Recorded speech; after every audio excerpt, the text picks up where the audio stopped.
Vous retrouvez quasiment chaque jour pour une toute nouvelle dose d'actualité. Franchement, ça m'avait carrément manqué. Bonjour à tous, c'est Mathéo et on se retrouve pour un tout nouveau récap ciné et série. Votre dose quasi quotidienne d'actualité à ne pas manquer. Et on va directement débuter avec une excellente nouvelle, puisque le trailer du film Transformers One, donc film d'animation, a débarqué au cinéma en France le 23 octobre 2024, eh bien sortira ce jeudi 18 avril à 16h heure française.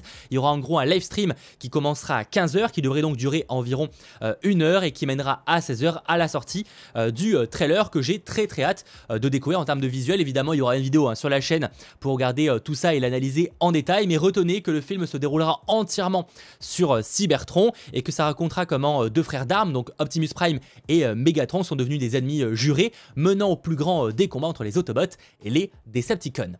Autre genre qui n'a strictement rien à voir, parlons également d'une news moins importante mais tout aussi intéressante, c'est aussi l'avantage de faire un récap bien plus régulièrement, avec Michael Douglas qui incarne le célèbre Hank Pym dans l'univers Marvel et notamment dans Ant-Man et la Guêpe Quantumania, et à l'occasion de la sortie de la série Franklin sur Apple TV+, où il a le rôle principal, et d'ailleurs j'ai très hâte de voir ce que ça va donner. Eh bien il a évoqué le cas justement de son rôle dans le film Ant-Man et la Guêpe Quantumania, en révélant tout simplement que pour lui, eh bien son personnage aurait dû mourir dans le film. Clairement c'était quelque chose qu'il avait demandé à Marvel.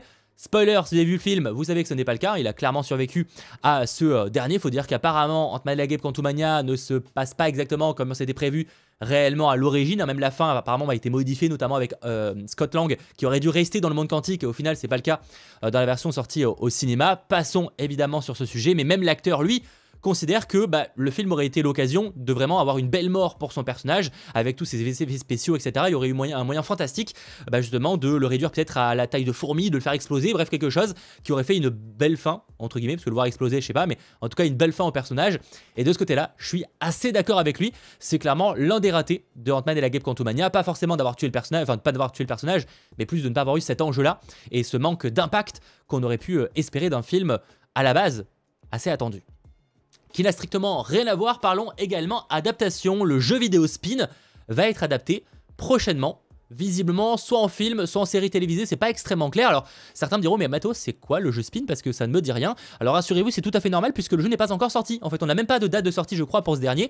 On sait juste qu'il s'agira d'un jeu qui sortira je crois uniquement sur Next Gen. Et voilà, c'est un jeu dont le trailer qui avait été partagé en novembre 2023 avait fait assez sensation en fait. Alors c'est vrai qu'à première vue ça a l'air d'être assez sympathique. Alors faut quand même se méfier parce que c'est pas réellement du gameplay comme ça, mais c'est vrai que sur le papier ça donnait quand même plutôt envie, surtout que c'est un monde voilà un petit peu cyberpunk avec un personnage féminin visiblement assez badass qui va combattre un régime autoritaire. Enfin, ça peut être franchement assez intéressant. Pour le coup, on n'en sait pas beaucoup plus parce qu'il n'y a pas de scénariste, il n'y a pas vraiment de gros producteurs impliqués. Mais les développeurs de ce dernier, en plus du jeu, préparent déjà une adaptation. Après avoir évidemment s'il s'agira d'une réelle réussite ou pas uniquement d'un je sais quoi, d'un jeu raté et qui au final ne conduirait à rien. Mais sur le papier, l'univers a l'air d'être assez intéressant. En parlant d'adaptation, côté roman cette fois, eh bien une adaptation de l'œuvre de J.K. Rowling, la maman des Harry Potter et accusée de transphobie dernièrement, donc avait écrit un livre qui s'appelait, excusez-moi, Jack et la grande aventure du cochon de Noël. Eh bien cette œuvre va être prochainement adaptée du côté du cinéma. En effet, alors pour l'instant ça reste quand même très précoce selon Variety, mais oui, une adaptation ciné de cette œuvre-là est en préparation. On ne sait pas vraiment qui produira le film, en dehors évidemment de la boîte de production de J.K. Rowling. Est-ce que Warner Bros sera impliqué? C'est pas impossible, comme on sait qu'il collabore beaucoup avec l'auteur, notamment déjà sur évidemment toute la saga Harry Potter, Animaux Fantastiques, etc. Mais aussi prochainement, ils bosseront sur la série Harry Potter de Max. J.K. Rowling est carrément impliqué avec sa boîte de production. Donc c'est pas impossible peut-être que Warner Bros soit impliqué sur le projet, mais en soi, pour l'instant, on n'en sait pas spécialement plus. Il y a une autre adaptation d'un autre roman qu'elle bosse, qu'elle prépare, qui était aussi en collaboration avec HBO et BBC. Donc peut-être que ce sera un petit peu de ce côté-là. En tout cas, pour ceux qui ne connaîtraient pas du tout cette œuvre-là, en gros, on y suit un garçon qui a perdu l'un de ses jouets et qui va partir à sa recherche. C'est très vite simplifié, mais au global, c'est ça. Et qui n'a encore une fois rien à voir, mais parlons casting, parlons du cas de Superman. Vous savez, ce film DC Comics extrêmement attendu, réalisé par James Gunn, qui sera le début du nouveau DC Universe, un nouvel univers qui est en train d'être préparé et va bientôt être lancé du coup avec notamment ce film Superman du côté du cinéma pour l'été 2025. Et bien on apprend quoi? Que Jonathan Kent serait incarné par un certain Pruitt Tyler Vance. Alors Je pense que la prononciation est complètement foirée, mais oui, c'est ce dernier qui incarnera le papa adoptif de Clark Kent dans le film Superman, donc vous savez, hein, ce célèbre fermier du Kansas. Alors après avoir été incarné notamment par Kevin Costner dans Man of Steel ou encore par Glenn Ford dans Superman sorti en 78, et bien là c'est donc ce nouvel acteur, Preet Taylor Vince, qui va l'incarner, même si j'imagine que son rôle restera assez mineur, puisque contrairement à Man of Steel, qui était une origin story à Superman, ce nouveau film Superman n'en sera pas une, même si j'imagine peut-être qu'il y aura quelques petites évocations, mais au global, ce ne sera pas une origin story, ce qui ne veut pas dire qu'on ne peut pas avoir une présence quand même du père très vite fait en apparition rapide, mais dans l'idée, voilà, ce ne sera pas une origin story, c'est quand même très important de le rappeler. Toujours côté casting, on en parle beaucoup dernièrement parce que vous savez qu'il y a beaucoup d'informations qui sont révélées, notamment depuis le CinemaCon. Et bien, Insaisissable 3 avance de nouveau, oui, le troisième opus arrive enfin, avec du casting qui se dévoile et notamment l'actrice Ariana Greenblatt qui rejoint justement le casting pour malheureusement un rôle inconnu. Mais outre même le casting de cette dernière, ce qui est très intéressant, moi je trouve, c'est la confirmation que la plupart des acteurs du film originel seront de retour, notamment évidemment Jesse Eisenberg, Woody Harrelson, Dave Franco, mais aussi Isla Fisher qui avait déjà un rôle du coup dans le premier film, qu'on voit juste là à gauche, mais qui avait été remplacé par, si je ne dis pas de bêtises, Lizzie Kaplan du coup dans le deuxième film.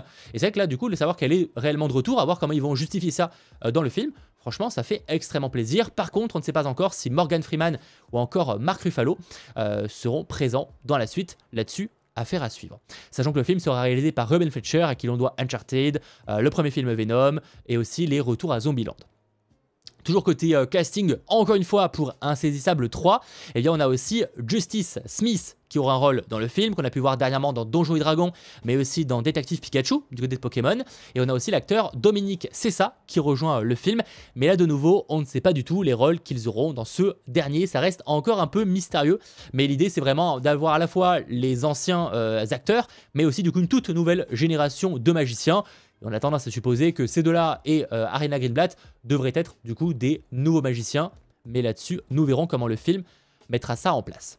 Et dernière news casting, et pas des moindres, parlons de Mercredi. Vous savez, la série Mercredi Addams de Netflix avec Jenna Ortega, très attendu, l'un des plus gros succès de la plateforme. Eh bien, la seconde saison est en préparation et devrait visiblement sortir plutôt en 2025, puisque le tournage a lieu cette année. Mais voilà, on apprend quoi? Eh bien que Steve Buscemi aura un rôle dans la saison 2. Alors, pour l'instant, ce rôle n'est pas confirmé, mais selon les informations de Variety, il pourrait incarner en fait le nouveau directeur de Nevermore Academy. Donc ça peut être assez intéressant et proposer quelque chose de nouveau. Donc là-dessus, affaire à suivre. C'est que malheureusement, pour l'instant, on ne sait pas encore beaucoup sur cette seconde saison, mais elle est évidemment extrêmement attendue. Personnellement, j'avais beaucoup aimé déjà la première, donc j'ai hâte de voir où la suite va nous conduire. Comme d'habitude, si ce récap vous a plu, il est très important de le dire en commentaire, mais aussi en lâchant un petit pouce vers le haut. Et on se retrouve possiblement demain ou en tout cas très bientôt pour une toute nouvelle dose d'actualité. Et en attendant, retrouve toujours plus de vidéos ici et ici. Allez, ciao tout le monde.